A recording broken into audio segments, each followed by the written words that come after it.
Et en introduction à la deuxième partie du cours sur les interactions fondamentales, qui va porter plus particulièrement sur l'interaction électrique, on va parler des expériences réalisées par un Français qui s'appelle Dufay.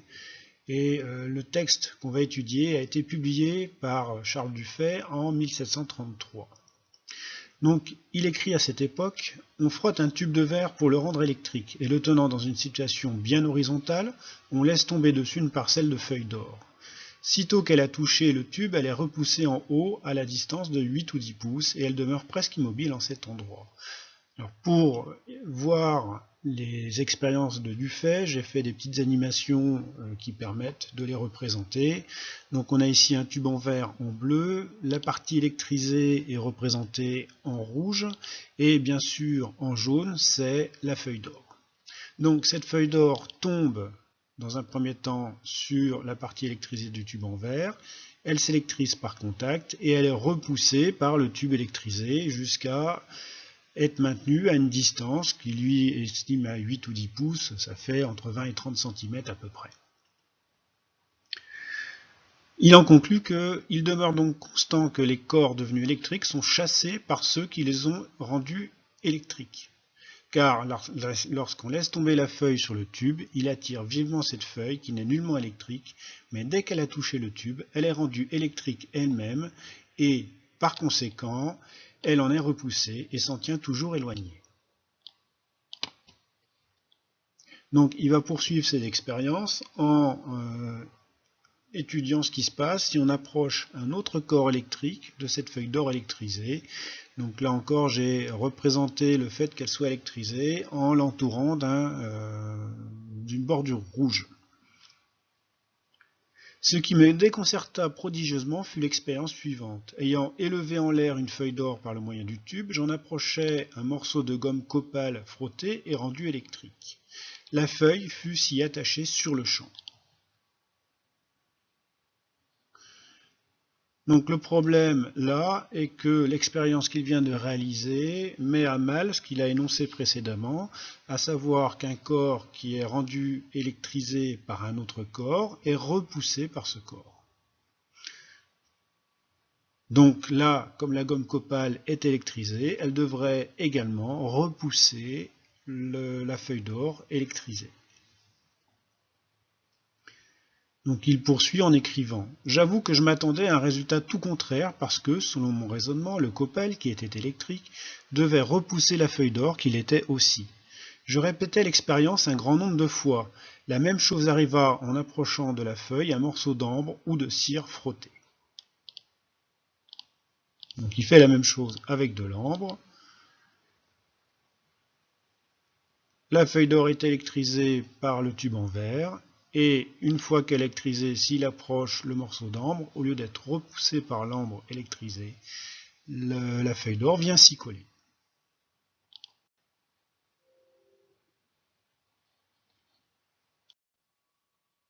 Donc, il poursuit ses expériences et il écrit que, après plusieurs tentatives qui ne me satisfaisaient nullement, j'approchais de la feuille chassée par le tube une boule de cristal de roche frottée et rendue électrique. Elle repoussa cette feuille de même que le tube. Un autre tube de verre la chassa de même. Donc s'il fait cette expérience, voilà, il électrise la feuille d'or avec le tube en verre, elle est repoussée, il approche un autre tube de verre qui va repousser cette feuille électrisée. Donc un comportement qui est complètement différent de celui de l'ambre qu'on avait précédemment. Il poursuit: enfin, je ne pus pas douter que le verre et le cristal de roche ne fissent précisément le contraire de la gomme copal, de l'ambre et de la cire d'Espagne, en sorte que la feuille repoussée par les uns à cause de l'électricité qu'elle avait, était attirée par les autres. Alors, il faut voir qu'à cette époque, donc, on savait très peu de choses sur les phénomènes électriques et l'électrisation des corps. Donc aujourd'hui, ça nous paraît beaucoup plus simple, parce que depuis longtemps, on enseigne la structure de la matière et les charges électriques, les phénomènes de charge électrique. Donc, qu'en déduit Charles Dufay à cette époque?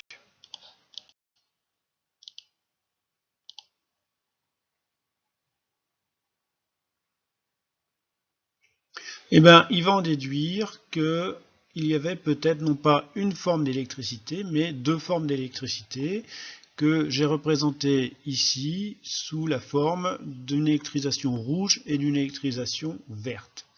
Donc il écrit « Cela me fit penser qu'il y avait peut-être deux genres d'électricité différents, et je fus confirmé dans ces idées par les expériences suivantes. Voilà donc deux électricités bien démontrées, je ne puis dispenser de leur donner des noms différents. J'appellerai donc l'une électricité vitrée et l'autre électricité résineuse, parce que le verre et le copal sont les deux matières qui m'ont donné lieu de découvrir ces deux différentes électricités. » Donc, le verre, une électricité vitrée, qui repousse la feuille d'or électrisée, et la feuille d'or électrisée de type vitré est attirée par l'électricité résineuse de la gomme copal. Si je poursuis, avec l'ambre, on a exactement le même phénomène. La feuille d'or, d'abord repoussée par le tube en verre, qui porte le même type d'électricité que le tube en verre, est attirée par la résine.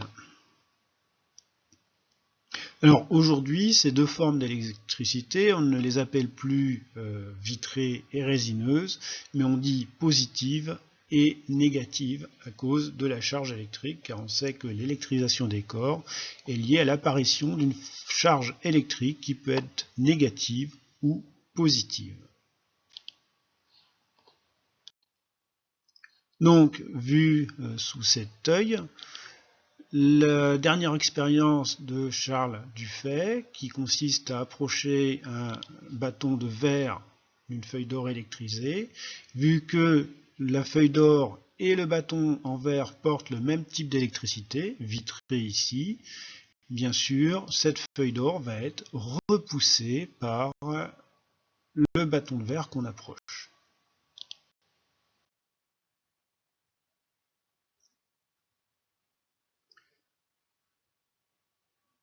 Donc maintenant, on va voir la loi d'interaction électrostatique et dans un deuxième temps le champ électrostatique.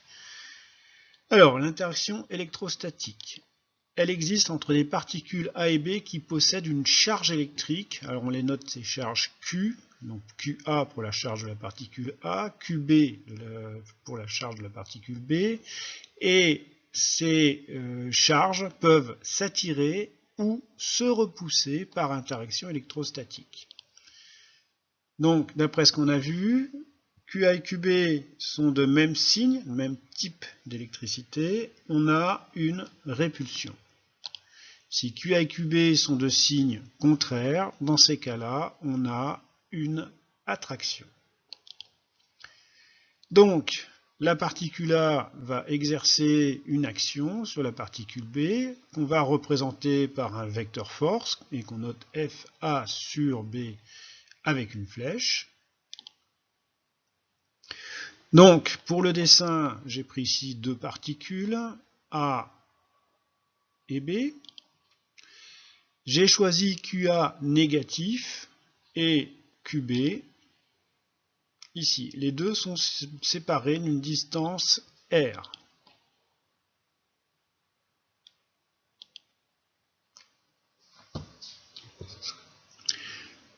Alors, je représente l'action exercée par la particule A sur la particule B comme ceci. C'est donc une force qui va éloigner la particule B de la particule A. C'est donc une force qui est répulsive.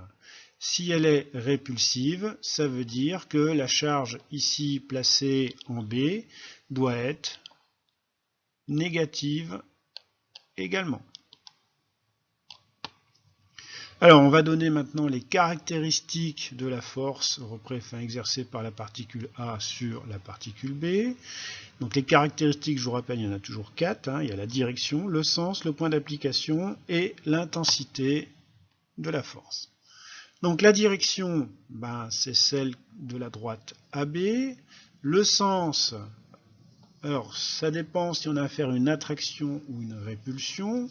Si c'est une attraction, c'est de B vers A. Si c'est une répulsion, c'est de A vers B. Le point d'application est toujours la particule qui subit. Ici, c'est la particule B. Et l'intensité, on va la noter F de A sur B, et elle va être donnée par la loi de Coulomb, un autre physicien français. Et Coulomb a établi que l'intensité de la force d'interaction électrique était proportionnelle à la charge QA, proportionnelle à la charge QB, inversement proportionnelle à la distance, au carré de la distance plus précisément, qui sépare les deux particules. Et il y a également un coefficient de proportionnalité qu'on note ici, K. Donc si on reprend les unités, QA doit être exprimé en coulomb, QB en coulomb également, R en mètres, et on obtient la force en newton.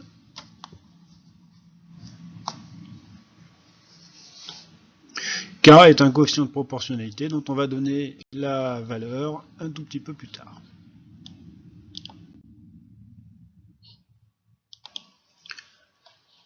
Alors, voyons maintenant les propriétés de cette force électrique et on va la comparer également avec la force gravitationnelle qu'on a déjà vue. Alors, revenons à la valeur de K. K est ici une constante qui a une valeur qui est très importante, très intense, 9 10 puissance 9. En ordre de grandeur, ça fait 10 puissance 10. Je vous rappelle que la force gravitationnelle, on va reparler de ça avec la comparaison, la valeur qu'on avait trouvée était de 6,67 10 puissance moins 11. Donc ce n'est pas du tout le même ordre de grandeur. Alors on a une portée infinie, mais qui diminue rapidement avec la distance, à cause du terme en 1 sur r au carré. La matière, globalement, est électriquement neutre, donc ça veut dire qu'au niveau macroscopique, on ne va pas avoir d'effet visible de cette force électrique. Elle va s'exprimer principalement au niveau microscopique. Donc si je compare la force électrique et la force gravitationnelle, donc je vais faire deux tableaux, enfin deux colonnes, une pour l'interaction gravitationnelle et une pour l'interaction électrique. Donc pour être sensible à l'interaction gravitationnelle, il faut posséder une masse qui est toujours positive. Pour être sensible à l'interaction électrique, il faut posséder une charge électrique qui peut être, elle, positive ou négative. Donc là, on a une différence. Alors, on a vu que l'interaction gravitationnelle, tout comme l'interaction électrique, diminue en 1 sur r au carré. On a une portée infinie, mais une diminution très rapide de l'intensité à cause du carré de la distance qui est au dénominateur dans la formule.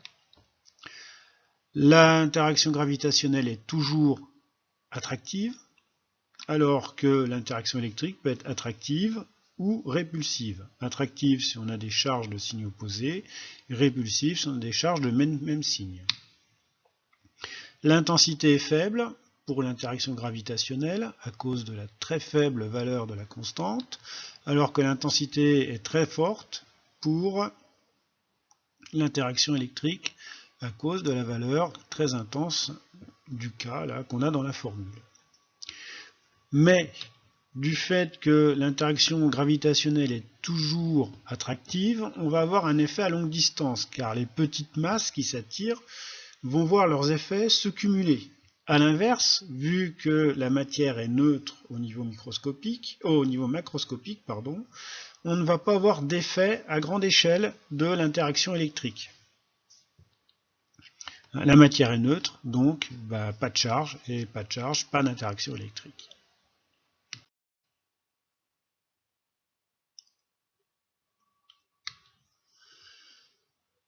Alors, de la même manière qu'on a défini un champ gravitationnel lié à la force gravitationnelle, on va définir un champ électrique lié à l'interaction électrique. Donc, je vous rappelle qu'un champ, on peut voir ça comme une modification des propriétés de l'espace autour de ce qui le crée. Donc là, ce qui va créer le champ, c'est une particule chargée qu'on met en un point de l'espace. Et pour voir ce champ électrique, on va le définir en étant le rapport entre la force électrique et la charge d'une particule témoin qu'on placerait en un point B où on veut visualiser le champ créé par la particule A. Donc E, ça va être F A sur B divisé par QB.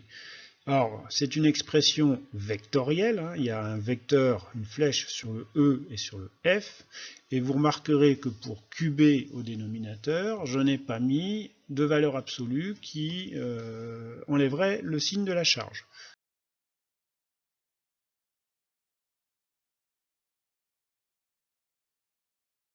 Alors, au niveau des unités, on a donc la force qui s'exprime en newton. La charge s'exprime, elle, en coulomb, symbole C. Pour le champ électrique, on pourrait donc dire qu'il s'exprime en newton divisé par les coulombs, c'est-à-dire newton par coulomb. Sauf que le champ électrique, son unité, en fait, on verra pourquoi un peu plus tard, c'est en volts par mètre. Donc là, QB peut être positive ou négative. Et pour voir ça, on va étudier différents cas en fonction de la charge Q, QB, qu'on va mettre au point B. Donc si cette charge est positive, donc je prends une charge que je mets en A et je la suppose positive. La charge QB, dans un premier temps, je vais la supposer, elle, négative. Donc, on est dans le cas où on a une force, une charge en A positive, une charge en B négative, charge opposée, donc on a une attraction. Donc la force d'interaction électrique va être une force attractive que je vais représenter par un vecteur qui va de B vers A et qui part de B. Maintenant, si je m'intéresse au champ électrique, c'est cette force divisée par QB. QB étant négatif. Donc E va avoir même direction que F, un sens opposé à cause du QB qui est négatif. Donc je vais le représenter comme ça. Et pour avoir l'intensité, il faut que je fasse le calcul de F sur QB. Donc à retenir que dans ce cas-là, E et F sont de sens contraire car QB est négatif.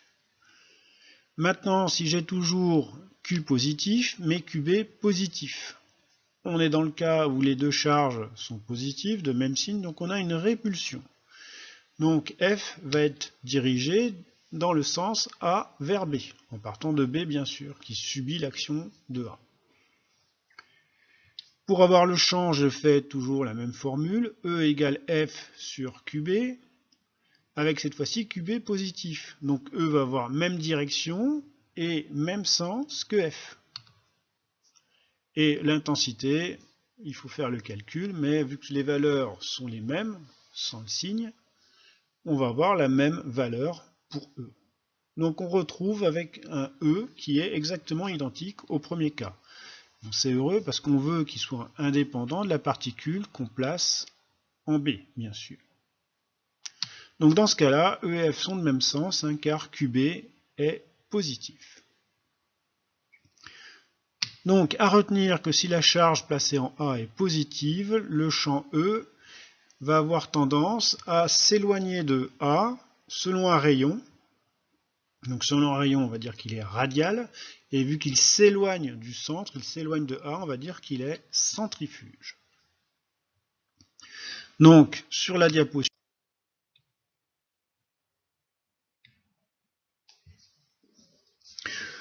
on va faire exactement la même chose, mais avec une charge en A qui cette fois-ci va être négative. Donc le premier cas de figure, les deux charges QA et QB sont négatives. Donc on va avoir une force d'interaction électrique qui va être répulsive, donc qui va partir de B et s'éloigner dans la direction, dans le sens AB, comme ça. Et le champ électrique E est toujours défini comme le rapport de F sur QB, avec QB négatif, donc E va avoir même direction et un sens opposé à F, donc il va être comme ça. Donc E et F sont de sens contraire car QB est négatif.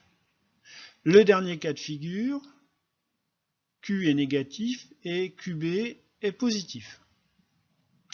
Dans ce cas-là, on a des charges de signe opposées, donc la force est attractive, donc elle part de B et elle est dirigée de B vers A. Et si je veux calculer le champ électrique, je fais E égale F sur QB avec QB positif. Donc E et F vont avoir même direction, même sens, et pour l'intensité, il faudrait faire le calcul, que F. Donc cette fois-ci, E et F sont de même sens car QB est positif. Donc là encore, ça ne dépend pas, E ne dépend pas de la charge qu'on met au point B. Alors, si vous remarquez bien par rapport à tout à l'heure, quand on a une charge Q en A qui est négative, le champ électrique créé est radial, toujours disposé selon un rayon, mais cette fois-ci il va avoir tendance à venir vers le centre, venir vers la particule A, donc on va dire qu'il est centripète. Alors, une remarque sur l'intensité du champ électrique dans le cas d'une charge ponctuelle, seule. Donc intensité du champ électrique E pour une charge unique. Donc on revient à la définition de E. Alors je vais la prendre cette fois-ci en intensité. Donc j'enlève la flèche du vecteur. Ça va être la norme de la force divisée par la particule QB. Alors vu que je suis en intensité, je suis obligé de mettre une valeur absolue. C'est l'opérateur mathématique qui correspond à prendre la valeur sans le signe. Donc si c'est positif, ça reste positif. Si c'est négatif, ça devient positif. Donc à partir de là, F, on a vu que c'était K, QA. Alors je mets toujours les valeurs absolues pour ne pas être embêté par les signes. QB divisé par R au carré. Et je redivise ça par QB. Toujours en valeur absolue pour ne pas être embêté par le signe. Alors, QB, c'est la même chose que QB sur 1, mathématiquement, et je me retrouve avec un quotient de fraction, et vous savez que quand on divise par une fraction, en fait, ça revient à multiplier par l'inverse. Donc je vais écrire ça comme ça, K, QA, QB, sur R au carré, multiplié par, donc je multiplie par l'inverse, de QB sur 1, c'est 1 sur QB. Là, les QB se simplifient, et il me reste K, valeur absolue de QA, sur R au carré. Donc c'est une formule qui est équivalente à celle qu'on a vue pour le champ gravitationnel. Donc là c'est pour le champ électrique. Alors c'est vrai que les particules sont rarement isolées, donc c'est une formule en fait qu'on utilise moins que dans le cas de la gravitation. Alors ligne de champ et spectre. Alors ligne de champ. Une ligne de champ, qu'est-ce que c'est? C'est une ligne qui va être tangente en tout point au vecteur champ et orientée dans le sens du vecteur champ. Alors, une particularité de ces lignes de champ, c'est qu'elles ne se croisent jamais. On peut montrer que c'est impossible qu'elles se croisent, parce que ça voudrait dire qu'en un point de l'espace, on peut avoir plusieurs champs, plusieurs directions et plusieurs sens du champ, ce qui est bien sûr impossible. On admet que le champ est d'autant plus intense que les lignes de champ sont serrées. Alors voici une particule A, donc on revient cette fois-ci sur le champ gravitationnel, j'ai mis une masse MA en A, et en différents points de l'espace, je vais représenter le vecteur champ gravitationnel. Donc je vous rappelle que pour lui, il est toujours dirigé vers A. Donc en ce point-là, voilà. Et on va orienter les lignes de champ dans le sens du vecteur champ gravitationnel. Donc pour une masse, les lignes de champ sont toujours radiales, c'est-à-dire qu'elles sont dirigées comme si c'était les rayons d'une roue, et vers le centre, donc c'est toujours radial centripète. pour le champ électrique. Donc on a vu que ça dépendait du signe de la charge qu'on met au point A. Donc là encore, on a un champ qui va être radial, mais vu qu'on a mis dans l'exemple ici une charge qu'on suppose positive, donc les lignes de champ doivent être centripètes, elles vont fuir ce champ. Donc là encore, on va orienter les lignes de champ dans le sens du champ électrique. Donc pour une masse seule ou une charge seule, on obtient quelque chose qui est comme ça.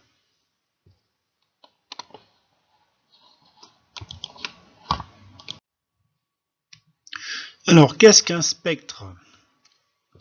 Un spectre, en fait, c'est la figure qu'on obtient ou qui est donnée par l'ensemble des lignes de champ quand on les trace. S'il y a plusieurs particules qui créent un champ, le champ à chaque point est la somme des champs créés par chacune des particules.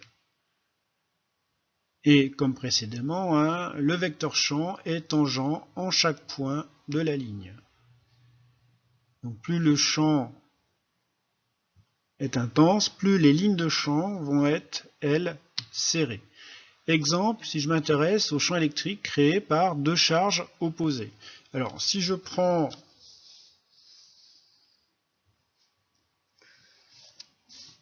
petit rappel, si on prend une charge seule,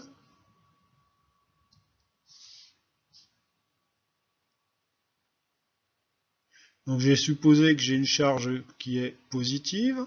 On a vu que les lignes de champ sont radiales, ce sont les rayons d'une roue, et que ces lignes de champ sont orientées dans le sens où elles s'éloignent de la charge, centrifuge. Si je prends maintenant une charge négative, seule, donc on a vu que les lignes de champ, là, sont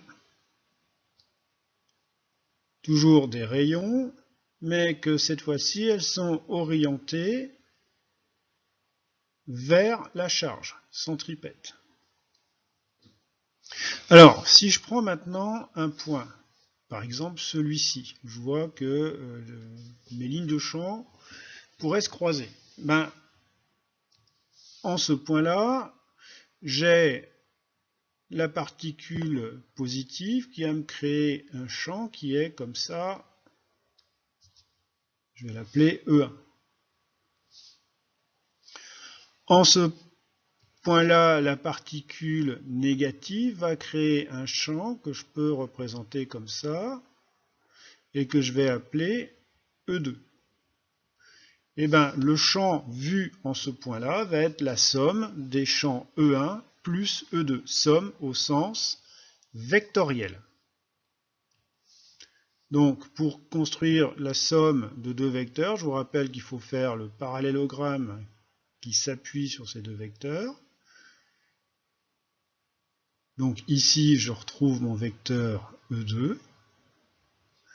Et le vecteur champ, en fait, serait donc ce vecteur-là, qui est la somme de E1 plus E2.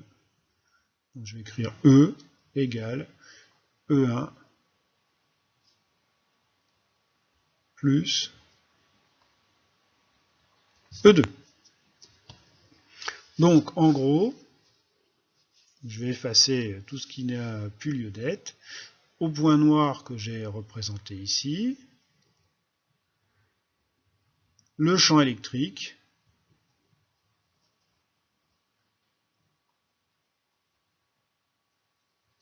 serait comme ça. Et la ligne de champ doit être tangente. Alors on va voir qu'elle est comme ça à peu près. Donc tangente, c'est qu'elle vient frôler le vecteur champ et orientée dans le sens du champ électrique. Donc je vous donne le résultat, ça va donner quelque chose comme ça.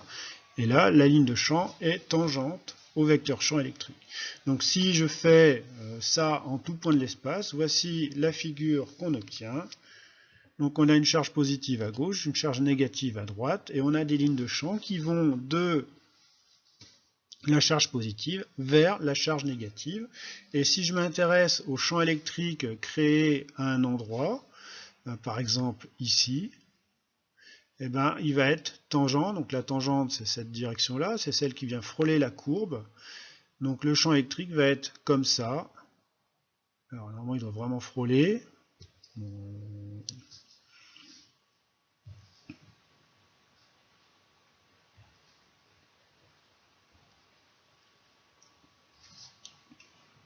Et il est orienté dans le sens de la ligne de champ. Si je me place ici, par exemple, le champ va être orienté, donc toujours tangent à la ligne de champ, donc il vient frôler la ligne de champ, et il va dans le sens de la ligne de champ, qui va vers la particule négative. Et si je me réfère à l'intensité du champ, ben je sais que plus les lignes de champ sont resserrées, plus le champ est intense. Or, ici, les lignes de champ sont plus serrées qu'ici. Donc ça veut dire que le champ va être plus intense, et si le champ est plus intense, c'est que la longueur du vecteur champ doit être plus grande. Donc je vais représenter une flèche qui est plus grande que tout à l'heure. J'appuie un peu dessus pour qu'on le voit un peu mieux. Bon, c'est pas très beau, mais ça fera l'affaire pour la démonstration. Voilà. E', un autre champ. Et si je me mettais ici,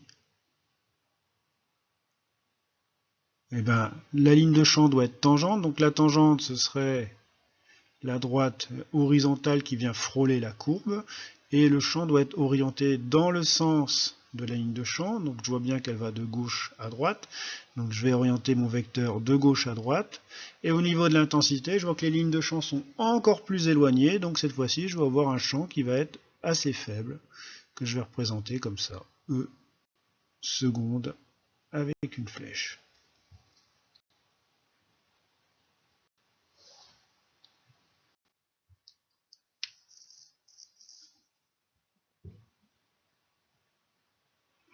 Alors un exercice, je vous laisse le faire, et une série d'exercices en fait que je vous laisse faire, et on va s'intéresser aux expressions vectorielles en commençant par la force gravitationnelle. Donc pour l'instant on a vu que les forces étaient des vecteurs et qu'on pouvait donner leurs caractéristiques, dont l'intensité. Et l'intensité était donnée par une formule.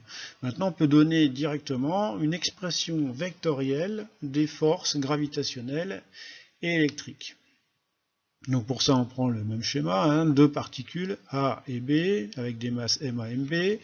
On sait que pour l'interaction gravitationnelle, la particule A exerce sur la particule B une force, que je note F A sur B. Et je vais définir cette fois-ci ce qu'on appelle un vecteur unitaire UAB. Donc il est représenté comme ça, UAB. Il va avoir pour direction AB, le sens de A vers B, le point d'application ce sera le point B, et surtout sa norme va être égale à 1.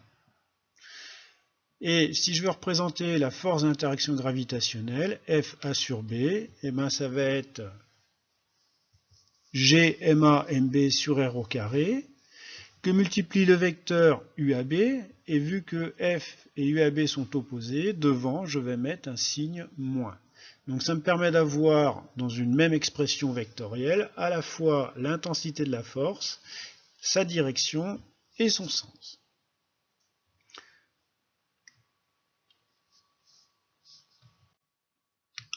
On peut faire la même chose avec la force électrique ou électrostatique. Donc je fais un dessin où je suppose que les deux charges sont négatives, donc la force est répulsive. Je définis le même vecteur unitaire UAB, donc il a pour direction AB, pour sens de A vers B. Je le représente au point où je représente la force, c'est-à-dire en B, et sa norme est égale à 1. Et dans ce cas-là, l'expression vectorielle de la force électrique, c'est FA sur B, avec une flèche, égale K fois QA QB sur R au carré fois UAB. Donc là, j'ai fait un dessin avec les deux charges négatives. Donc QA fois QB, c'est moins fois moins, ce qui fait bien plus. et on se retrouve bien avec FA sur B qui est de même sens et de même direction que UAB. Et on peut vérifier, quelle que soit la combinaison des signes de QA et QB, cette expression est valable.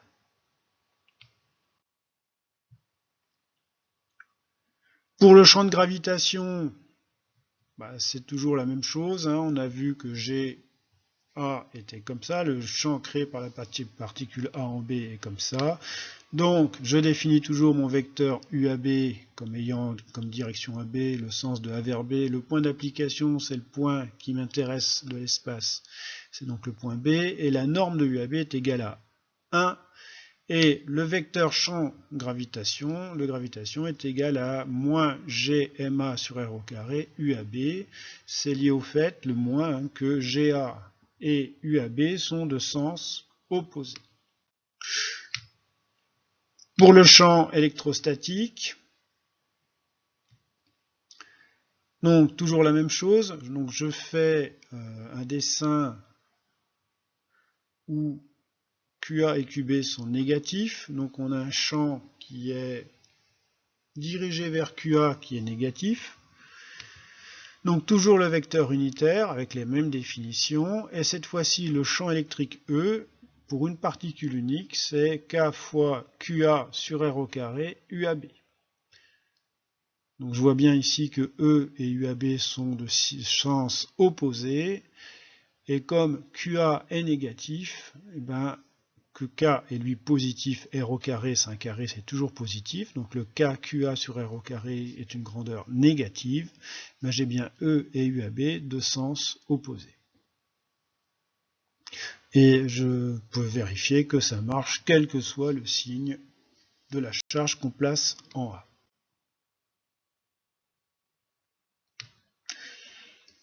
Un dernier cas particulier qui est celui des champs uniformes. Alors qu'est-ce qu'un champ uniforme? C'est un champ dans une portion de l'espace où le vecteur champ est le même en tout point de cette zone de l'espace. Donc ça veut dire même vecteur en tout point, ça veut dire qu'il a même direction, même sens et même intensité.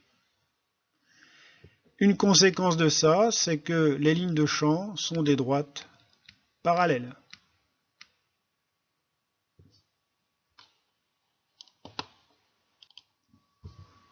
Donc on peut reconnaître une zone de l'espace dans laquelle on a un champ uniforme par le fait que les lignes de champ dans cette zone de l'espace sont des droites parallèles. Alors un exemple de champ uniforme, c'est par exemple le champ électrique à l'intérieur d'un condensateur plan. Qu'est-ce qu'un condensateur plan? Ce sont deux armatures métalliques parallèles en regard l'une de l'autre et séparées d'une distance d par un isolant électrique. Donc concrètement, ça ressemble à ça.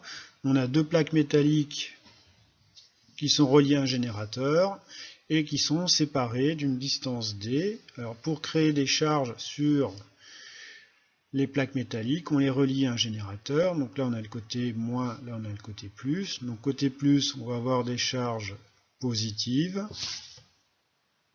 qui vont apparaître. Et côté moins, on va avoir des charges négatives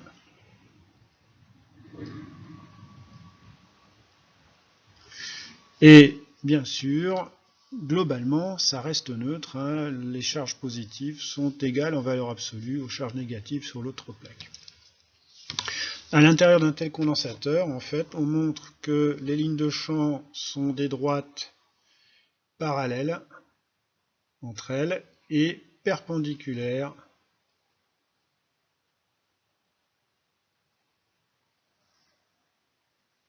aux armatures.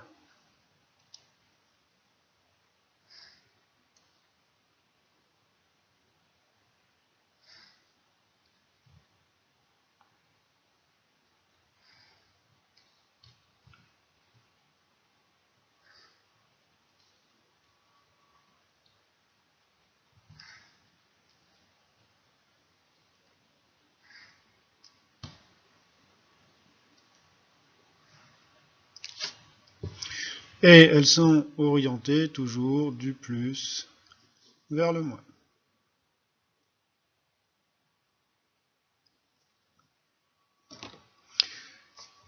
Alors, je vous le dis, c'est pas votre programme, mais dans le cas d'un tel condensateur plan, on peut donner l'expression de l'intensité du champ électrique à l'intérieur du condensateur. E, l'intensité du champ électrique, ça va être U, la tension borne du condensateur, divisé par D, la distance entre les deux plaques.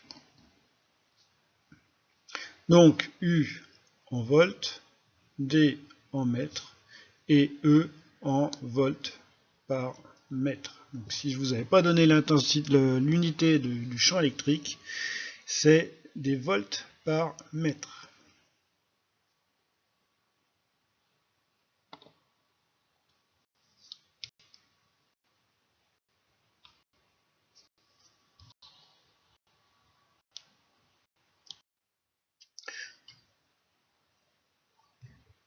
Alors, un autre exemple de champ uniforme, c'est localement le champ de pesanteur terrestre. On a vu qu'en première approximation, le champ de pesanteur terrestre est égal au champ gravitationnel, donc on peut écrire que petit g avec une flèche, c'est grand G avec une flèche. Alors, grand G, je vous rappelle qu'il a pour direction le rayon de la Terre, le sens qu'il est dirigé vers le centre de la Terre, centripète, le point d'application, c'est le centre de gravité du corps qui subit le champ gravitationnel, et l'intensité, on peut la calculer comme étant Gma sur R au carré. Donc par exemple, j'ai le sol, petit g, il est comme ça tout partout, et on peut donc considérer que le champ de pesanteur terrestre est localement uniforme. Alors localement, ça veut dire quoi? Ça veut dire tant qu'on peut négliger la sphéricité de la Terre.